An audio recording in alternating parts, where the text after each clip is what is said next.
Hello guys, back to my channel. আমি ঈশা। তোমরা কেমন আছো? আমি তো অনেক ভালো আছি। আজকে দেখো বিকেলে বেরিয়ে গেছি ঘুরতে। একটু কোথায় যাচ্ছি ঘুরতে তোমরা দেখে নেবে। দেখো এখানে আমি আয়নার মধ্যে একটু ক্লিপ নিয়ে নিচ্ছি। আমাকে কীরকম লাগছে তোমরা একটু বলে দেওয়া কমেন্টে।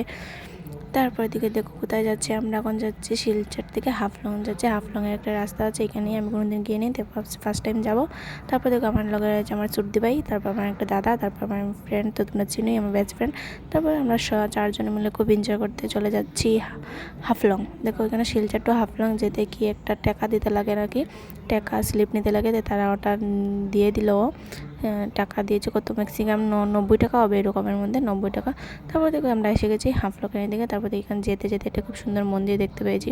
তারপর দেখো গাইস আমরা হাফলং ঢুকে গিয়েছি। তারপর থেকে এখানে ভিউটা তো খুব সুন্দর, মৌসামটাও খুব সুন্দর, ঠান্ডা ঠান্ডা, এত গরমের মধ্যে ঠান্ডা ঠান্ডা ফিল হচ্ছে। তারপর তো আমরা চলে গেলাম। তারপর থেকে বেরিয়ে পড়েছি, এখানে এসে গেছি, আমরা গাড়ির থেকে নেমে পড়েছি। এখন দেখবে একটা নদী, খুব সুন্দর। দেখো নদীটা দেখতে আমার খুব মজা লাগছে। নদী কি এ নদীও হবে, ছোটো একটা ডালের মতন গিয়েছে, খুব সুন্দর দেখতে। তারপরে দেখেছি আমরা এখানে ফটো ভিডিও ক্লিপ করে নিয়েছি, খুব এনজয় করেছি।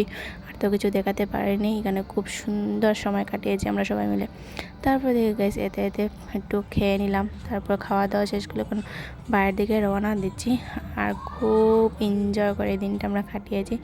আজকে পর্যন্ত এই ভিডিওটা এই পর্যন্ত। যদি ভালো লাগে লাইক কমেন্ট শেয়ার করে দিও গাইস। টাটা।